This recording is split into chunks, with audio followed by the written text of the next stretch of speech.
Hola, buenas tardes, soy Crypto Bernie y les doy la bienvenida a un excelente video que tengo hoy. Estoy súper emocionado de tener a James Pelton. Él creo que sabe muy poquito español, pero no importa. Le quiero dar la introducción, le quiero dar la bienvenida. Bienvenido, James, bienvenido a esta gran oportunidad de tenerte en línea. Eh, welcome home, welcome to Crypto Bernie. And this is my channel, and this is your place anytime you want. I'm really happy to have you here.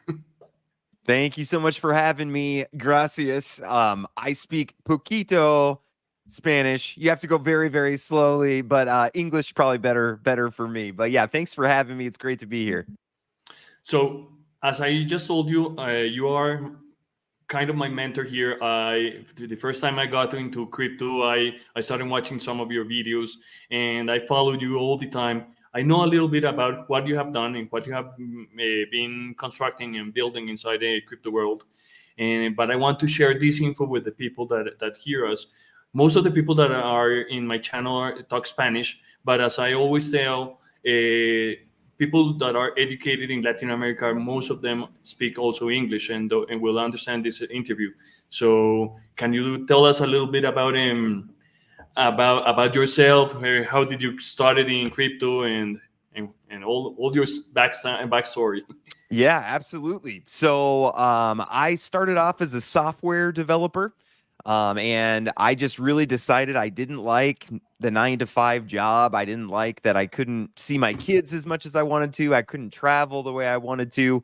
And my income was really dependent on my boss giving me a raise. I actually helped a company. I started an e-commerce store for them, and we made $1 million. And the reward was they took me out for lunch. That was the reward for $1 million Wow. that I brought to the business. And so I thought, you know what? I need to do something myself. I need to, take my finances into my own hands. And so then I started my own business. I wrote some software that sends mass text messages, ran that for a number of years, grew that to 30,000 customers and 12 employees. And then I sold that for 7 figures in 2020. And that got me started looking for investing. So I started with venture capital and then did real estate, got into the stock market quite a bit. And eventually I found my way into crypto. And I just loved the technology. I loved that it was a space that was newer. So all the big players weren't already in there taking up all the good opportunities. And so once I got into crypto, it was hard to look back. And then eventually I was finding all this cool crypto stuff and just wanted to share it. Just wanted to share my experiences, share what I was doing. And so I started my YouTube channel. So that's kind of what I've been doing here for the last few years has been YouTube. And then as you know, crypto, Jesus, very important to me. I believe that he died. We're sinners. He died, rose again, and he's coming back someday. So I live to please him. So that's kind of me in a nutshell. Wow. And when did you start in crypto? What time in 2000? Yeah, it would have been about 2021. So I've not been there as long as other people.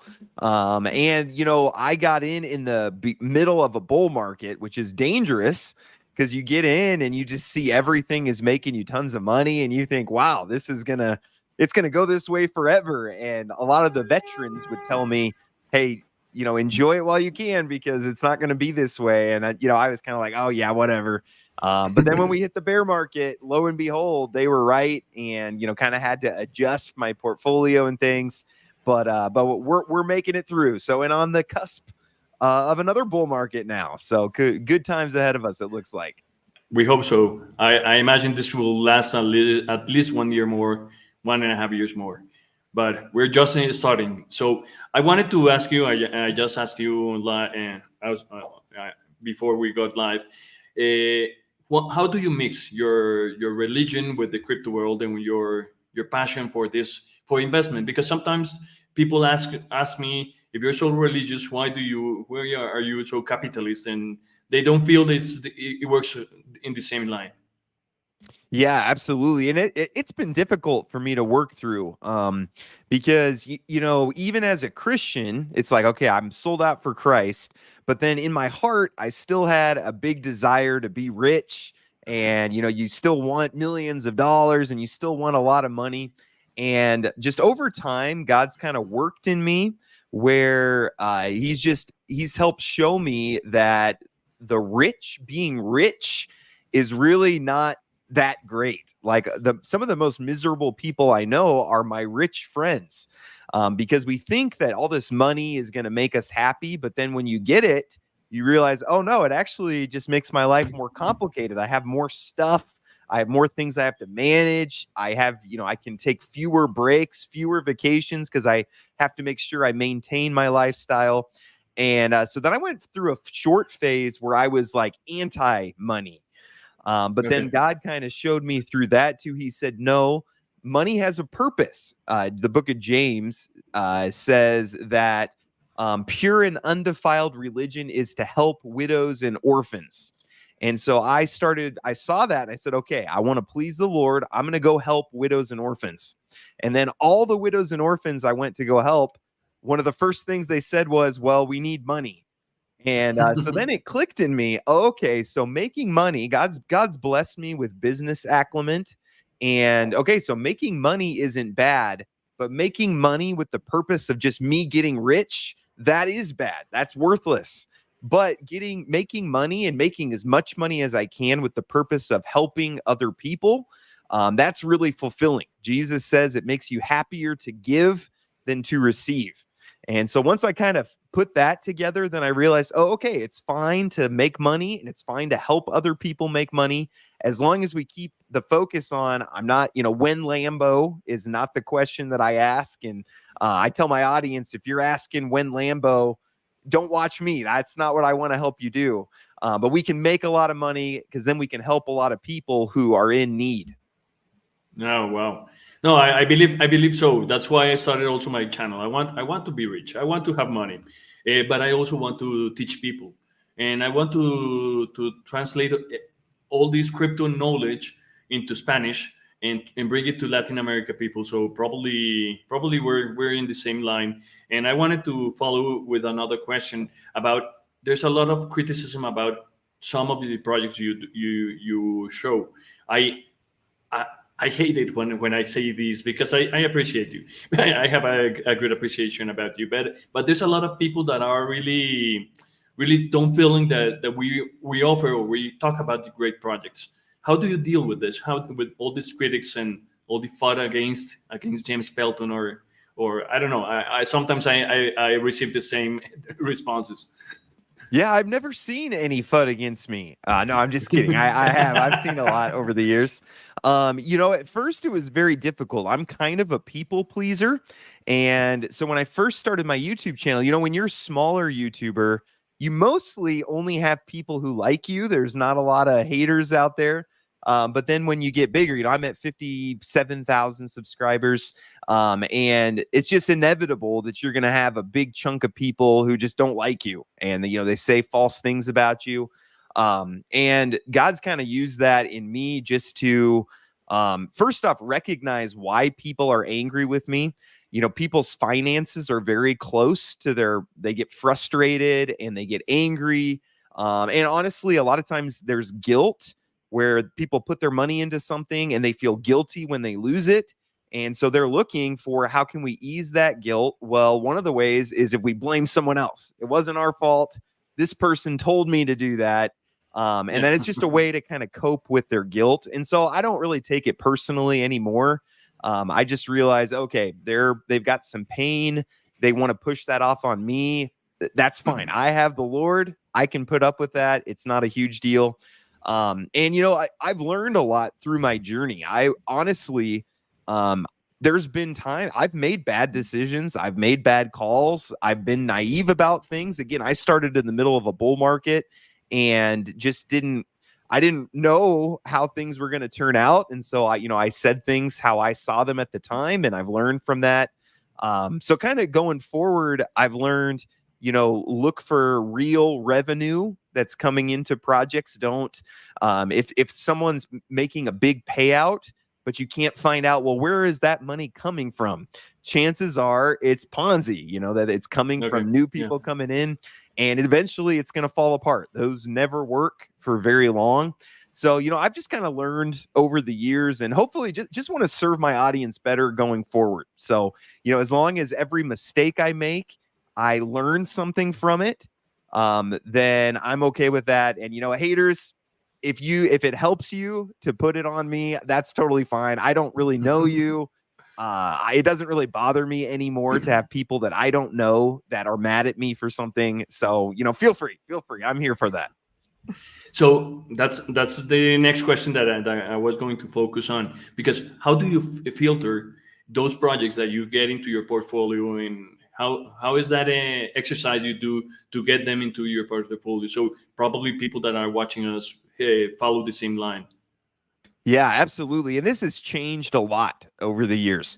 And it's interesting because when I did venture capital, we would have a set of questions that we would ask all the companies looking for investments. We would ask, first off, we wanted to know everything about who is the team, what's their background, do they have scams in their background? If we're interviewing a venture capital company and we find out one of their founders was arrested or was a scam in the past, we would say, hey, we're going to pass on you.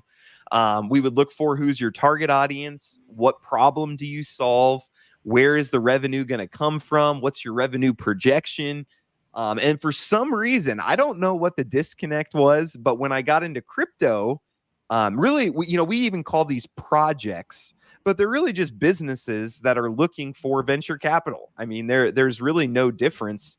But for some reason, my questions and what I would ask venture capitalists when I got into crypto, I didn't ask the same questions. I didn't care. Yeah. Oh, the team's they're anonymous. Oh, that's totally fine. The team, there's no revenue coming in from anywhere. That's totally fine. I think just because crypto was so, mystical and it was, just out there, I didn't treat it like a regular business.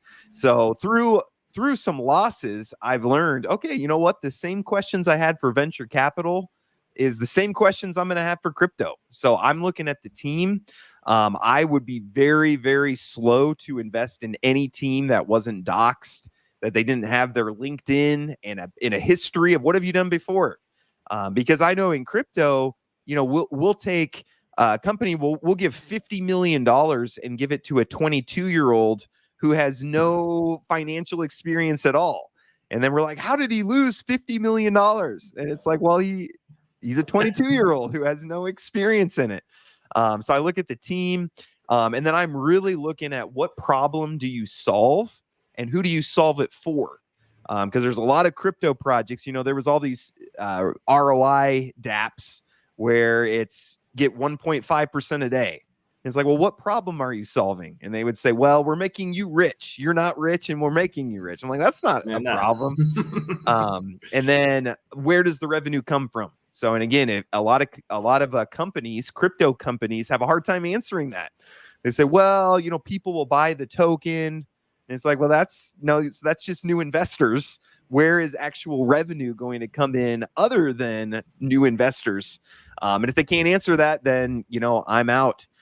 So those are the kind of the three main things I look for: the team, what problem do you solve, where does the revenue come from, and then we kind of go from there. Okay, great. So one of these projects that I know you're in, and I want you to tell us a little bit, because I want to get in it. I haven't been, is BioFi. I think it's the opportunity to show people that in my channel to talk a little bit about BioFi. I don't know if you want to share some info or anything, but I believe it's an excellent project, and I've been watching a lot of good things talking about helping low-income people in South Africa with phones and all this kind of stuff. Can you tell us a little bit about BioFi and the other projects that are in your top 5 or top 3 in your portfolio? Yeah, absolutely. If I can share my screen, actually, I can I'm going to share it for you. Yeah. Okay, perfect. Yeah, fortunately, I use StreamYard too, so I'm real familiar with what buttons to press and stuff. But yeah, this is BioFi, Biometric Financial, and I did a video for them and found out that the CEO, the founder, is a Christian guy as well, so we connected right off the bat. And then I started doing some marketing advising for them about, they were very technical and they were communicating very technically. But when you're communicating to non-tech people, you can't talk that way. You can't talk about all your tech stack and what you're doing technically. You need to talk about the benefits. So, but anyways, this is a token, which I'll show you how to buy here in just a minute. But they have several products that are actually using the blockchain and they're solving problems for people. So one is the UniSafe box, which is basically it's kind of like 1Pass, where your passwords are all stored.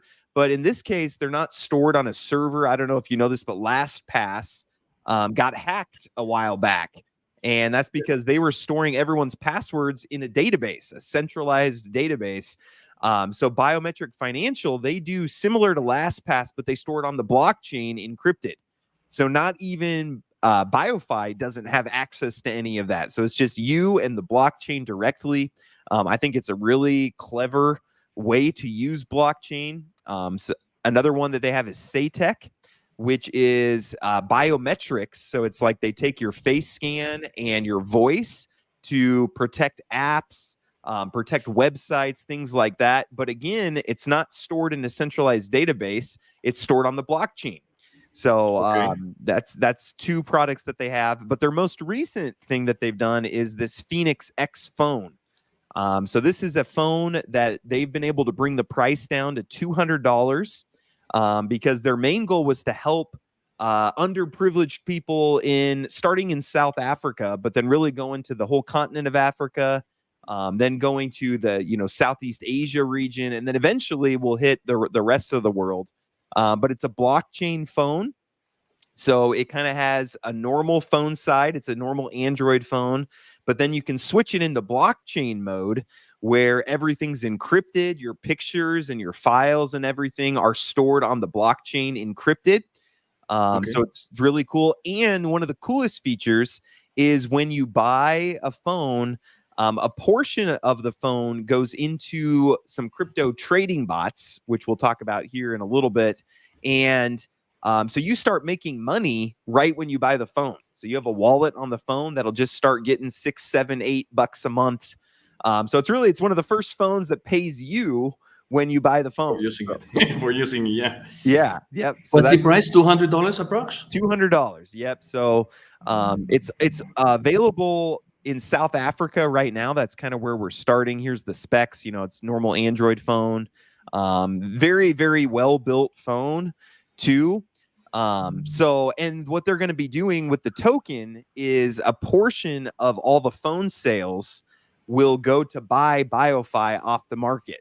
So as more revenue comes in through the phone, that's going to see the price of the BioFi token go up as they're using that revenue to really to take care of their investors and bolster the price of the token. So some amazing things going on in the BioFi ecosystem. And that's one of my top.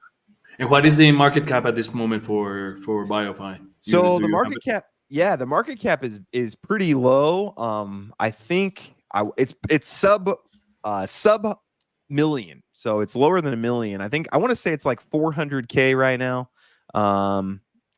See, this isn't technically correct because it's the whole supply, not the circulating supply. But I think that it's around like 400, 500K is the actual market cap right now.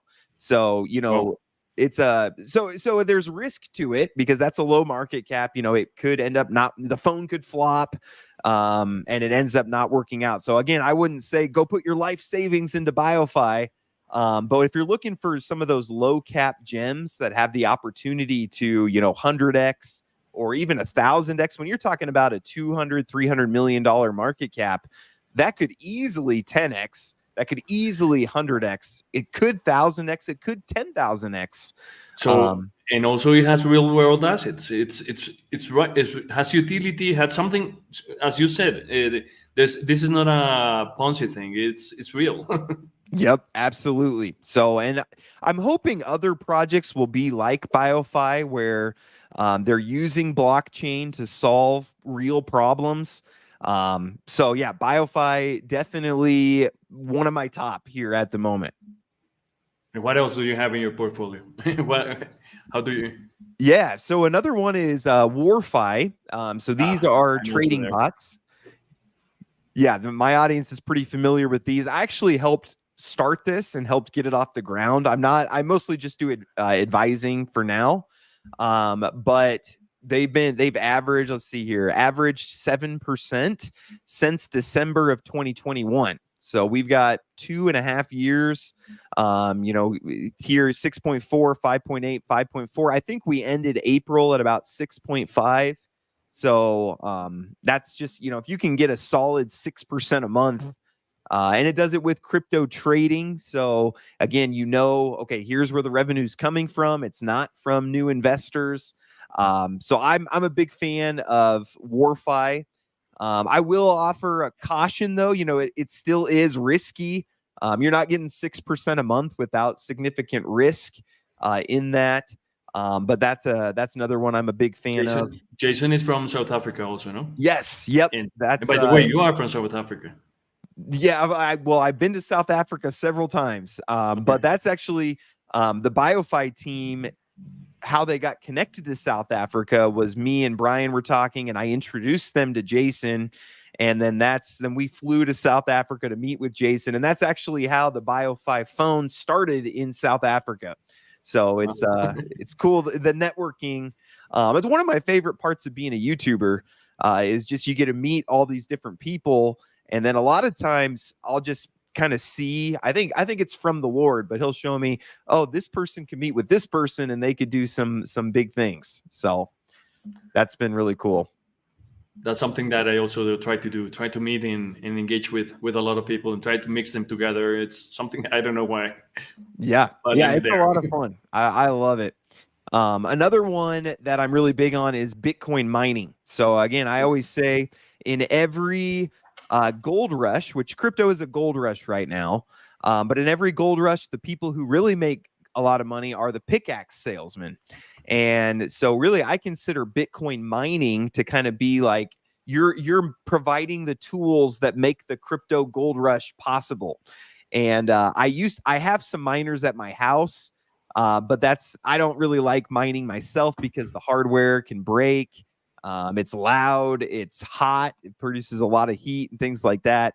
So Go Mining is a company where you can kind of set how much terahash do you want to mine, what kind of power do you want on the machines, and then it'll show you, okay, we'll get this mining, and they'll pay you out daily based on the miner that you produce. So this isn't, nearly as you're not making 6 or 7% a month. Especially with the Bitcoin halving that, made Bitcoin mining cut in half. But still, when you look at long term, you're still getting, this 70% APR, which when you compare that to, they say in the stock market expect you to get 7%. So if you can get 70% in Bitcoin, and then also if your rewards are in Bitcoin and you think the price of Bitcoin is going to go up eventually, which I do. I think, especially with these ETFs and everything that we have, Bitcoin is poised really well for the future. But this is to me a safer play that I think will be very profitable going forward. So I have quite a bit of money that I've put into Bitcoin mining. So that's one of my top things as well. What is the minimum to invest here? Yeah, so it's actually one of the things I like about it. First off, you can get in with credit card, so you don't need to know anything about crypto, but your absolute lowest, so if you can get in for $28, you're not making very much. You're making 0.00000077 Bitcoin a day.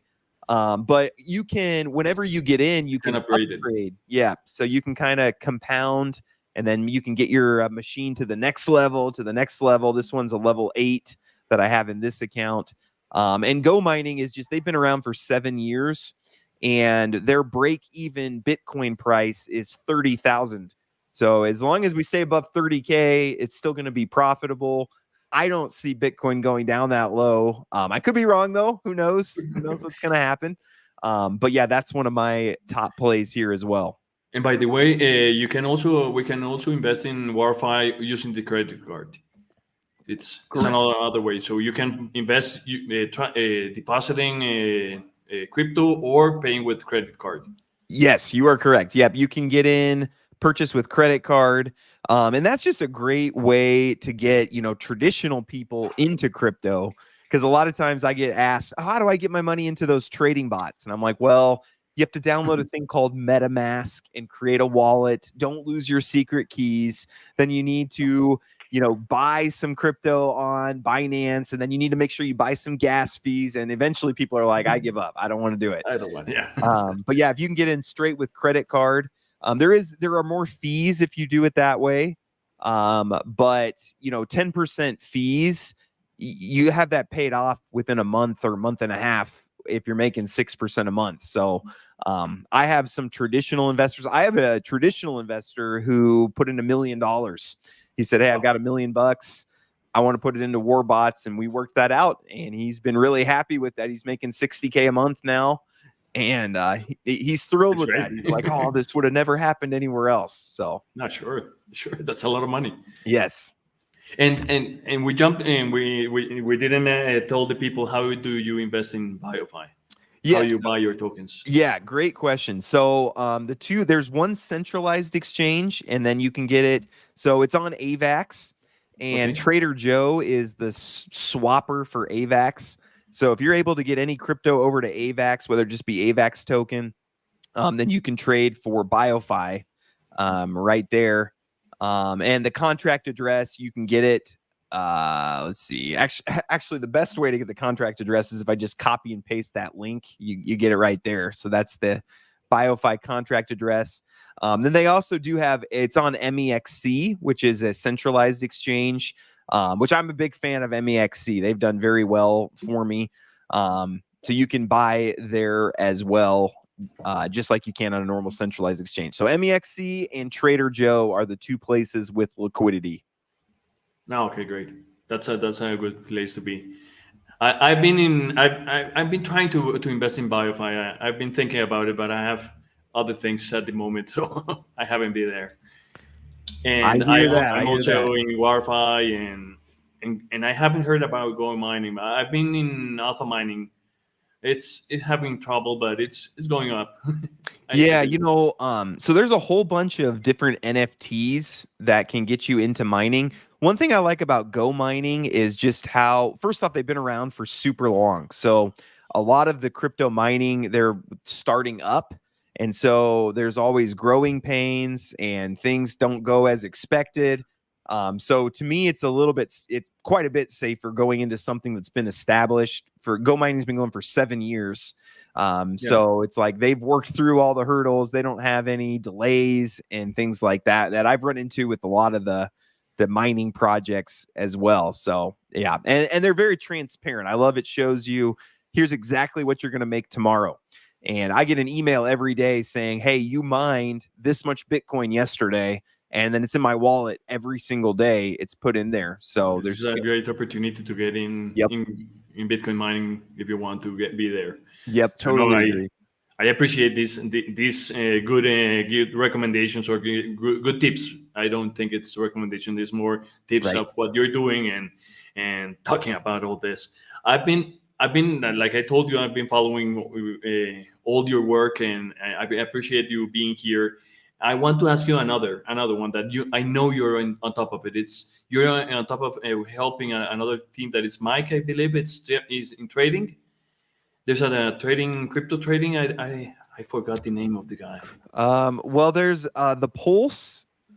Was that one? I'm in a lot of things. So, and I'm doing. I saw a video last week. I don't know your video, but okay, it's not essential. It's not. Well, here I can tell you about the Pulse. So this one's would be a little bit higher return, but on the riskier side is what I would call it. But I can talk about. I just shared my screen again. So that's the one. This is the one. Okay, great. So yeah, this is a little bit on the riskier side, but it's been paying out about 25% a month. So this is using what prop firms, which I don't know how much your audience is familiar with those, but basically Forex brokers, a lot of them have prop firms, which is if you can prove that you're a good profitable trader, then they will give you funds to trade with, and they take a portion of the profits. So basically, when you buy a pin with the Pulse, they design an AI trading bot that goes and passes the prop firm and then does trading on your behalf. And then it makes about 2 or 3% a month, but it's on the whole prop firm amount. So instead of, if you put in 5K, it's actually trading on 200K, and then they take some of the profit. So it's a really clever idea. It ends up making about 25% a month, is what I've been making on it so far. But it's just on the riskier side of things. So you're dealing with, AI trading bots and prop firms and unregulated Forex brokers. But if you're feeling degen, then PulseBot might be something for you to check out. And you can see, I did several videos for them. I'm helping them with, this is Nick, the founder. I actually drove down. He lives in Tulsa. Drove down last week to visit him and just kind of give some advice and marketing advice and things like that. So that's another thing that I'm in as well. Wow, great. No, so I really appreciate your time. I know we can talk all day long about crypto. I know, but I know you're busy. I'm also busy, and no, I just wanted to say thank you for being here and to accept my invite here for talking with the Latin people to learn more about you, because I know you're an eminence in the crypto world. You're a great guy though. And I hate all these haters that hate you. Hey, well, I appreciate you bringing me on. You're totally right. I could talk forever about. I like talking. So, I lost my can. I was trying to stop screen sharing. There we go. I happy to come back anytime. Talk about any topic. If anybody wants to reach out, jpelton722@gmail.com, and happy to pray with you. Talk through, if you just are stressed out and you just need somebody to talk to, feel free. If there's anything I can do to help you get exposure to your project or anything you're working on, let me know. So just want to help people out as much as I can.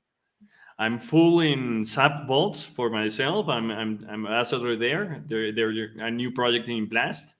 And I'm working hand by hand with the people in Bitget that are expanding to Latin America, and they are doing very well.